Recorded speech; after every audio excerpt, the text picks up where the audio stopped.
बोध गया और बोधि वृक्ष के लिए अशोक की पहली धम्म यात्रा का वर्णन प्रमुख शिलालेख 8 में किए हैं। प्रमुख शिलालेख अशोक के 14 हैं। अर्थशास्त्र के लेखक कौन थे? अर्थशास्त्र के लेखक चाणक्य थे, जिनको कौटिल्य नाम से भी जाना जाता है। वैसे ये भी विवादित हैं, क्योंकि विदेशी कोई भी इतिहासकार चाणक्य को मानने से इनकार कर देता है। जैसे मेगास्थनीज ने इंडिका लिखी, इंडिका में पूरे मौर्य साम्राज्य के बारे में लिखा, लेकिन चाणक्य नाम का कहीं भी जिक्र नहीं किया। और अशोक के जितने भी शिलालेख हैं, 14 बड़े वाले शिलालेख और भी शिलालेख हैं, टोटल 33 शिलालेख हैं, किसी में भी चाणक्य नाम का कोई व्यक्ति का जिक्र नहीं किया गया है। नेक्स्ट क्वेश्चन है, पश्चिम एशिया के यूनानी शासक सेल्युकस निकेटर के राजदूत के रूप में मौर्य काल में भारत कौन आया था? भारत मेगास्थनीज आया था, जिसने इंडिका की रचना की। निम्नांकित किस स्थल पर स्थित स्तूप अवशेषों से अशोक की पाषाण पर उदित प्रतिमा पर अशोक का नाम किस अभिलेख में है? तो अशोक का नाम कंगनहली अभिलेख में मिलता है।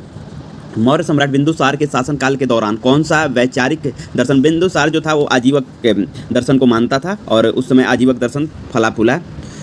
अपने शासनकाल के 5वें वर्ष के दौरान खारवेल ने संतुतिया रोड से कलिंग नगर एक पुरानी नहर का विस्तार किया। नहर मूल रूप से किसके द्वारा बनाई गई थी? ये जो नहर है मूल रूप से महापद्म नंद जो थे, नंद वंश के संस्थापक, उनके द्वारा बनाई गई थी। और ये जो बातें हैं हमें हाथी गुफा अभिलेख में मिलती है, जिसको खारवेल ने लिखवाया था। निम्नांकित स्थानों में से कौन सा स्थान मौर्य साम्राज्य का प्रांतीय केंद्र नहीं था? देखिए, पहले आपको जानना होगा कि मौर्य जो साम्राज्य था, मौर्य साम्राज्य जो था उस पाटलिपुत्र उसका शाही राजधानी था, और साथ में 4 प्रांतीय राजधानी भी थी, जिसमें से तक्षशिला था, कौशाम्बी नहीं था, उज्जैनी थी, तोसली थी।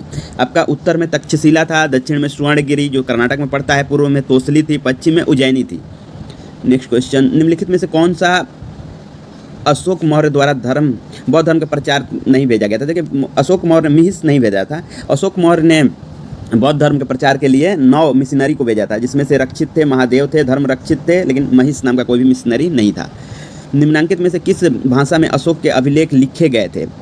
अशोक के अभिलेख ब्राह्मी, प्रकृत, यूनानी और आर्यकमाई में लिखा हुआ है। तो यहाँ ऑप्शन तो गलत दिया हुआ है, क्योंकि ब्राह्मी जो अशोक का अभिलेख है वो जो पूर्व भाग में जितने भी मध्य पूर्व भाग में मिलते हैं वो ब्राह्मी लिपि में है और प्रकृत लिपि में, और उत्तर पश्चिम भाग में खरोष्टी, यूनानी और आर्यकमाई है। तो यहाँ ब्राह्मी इसमें ऐड करना चाहिए था।